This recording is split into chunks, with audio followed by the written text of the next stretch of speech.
बिस्मिल्लाहिर्रहमानिर्रहीम। पहले आप वीडियो देखें, फिर उसके बाद मजीद बात करते हैं इंशाअल्लाह। नवाज शरीफ कहते हैं जी मैं खाना घर से मंगवाऊंगा, खाना अच्छा नहीं है जेल का। फिर कहते हैं जी एयर कंडीशन लगा दो जेल में, अब टीवी चाहिए जेल में। 80% पाकिस्तानियों के पास तो एयर कंडीशन ही नहीं है। 80% कम से कम 60% के पास टीवी नहीं है। तो अगर हमने आपको जेल सजा के लिए भेजा हुआ है, तो जिस तरह के ये जेलों में रह रहे हैं, इसे ये तो सजा नहीं है। लोग तो खुशी से आधी पब्लिक तो खुशी से जेल में जाएगी अगर उनको टीवी भी मिल जाए, खाने भी मिल जाए, एयर कंडीशन भी मिल जाए। सजा तो ना हुई है। चेयरमैन तहरीके इंसाफ को अडयाला जेल में हासिल सहूलतों की तफसीलात सामने आई है, आपसे शेयर करते हैं। इन तफसीलात के मुताबिक अडयाला जेल में 8 कमरे चेयरमैन तहरीके इंसाफ के ज़ेरे इस्तेमाल हैं, जबकि चेयरमैन PTI के खाने और इलाज के लिए 9 डॉक्टर्स ड्यूटी पर हैं। मजीद तफसीलात जानेंगे अपने लाहौर के ब्यूरो चीफ रईस अंसारी साहब से। हमारी एक जेल हुकाम की जो सबसे अहम जिम्मेदार शख्स उनसे हमारी बात हुई है। उन्होंने कहा जो हमने सहूलतें दी हैं उनके बाद पूरा एक अहाता है, उसमें 8 कमरे उनके ज़ेरे इस्तेमाल हैं।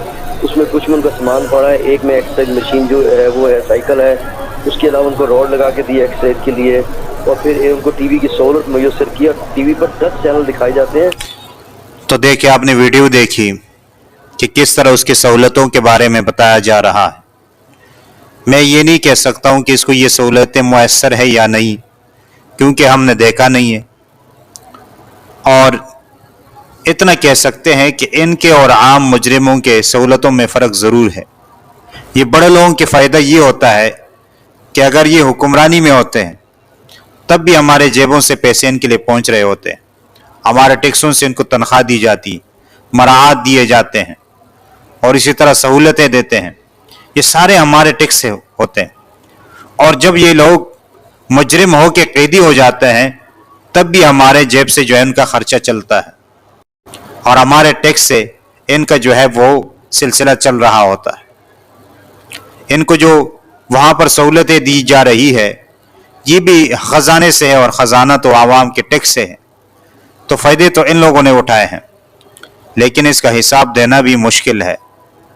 इसलिए तो मैं कहता हूँ कि हमें शुक्र अदा करना चाहिए कि अल्लाह ताला ने हमें इस चीज़ से दूर रखा है और हमें इस चीज़ से महफूज फरमाया है। तो अल्लाह ताला का इस पर शुक्र अदा करना चाहिए कि अल्लाह ताला आइंदा भी हमें इस चीज़ से महफूज रखे और हमें ऐसे हमारे ऊपर बोझ न डाले जिसमें तमाम लोगों का हक हो, क्योंकि तमाम लोगों का हक अदा करना मुश्किल है। हाँ, जिसके लिए अल्लाह ताला आसान कर दे वो अलग बात है, वरना उमूमन इसमें कोताही होती है। अल्लाह ताला से दुआ है कि अल्लाह ताला हमें सही बात समझने और उस पर अमल करने की तौफीक अता फरमाए। आमीन सुम्मा आमीन या रब्बल आलमीन।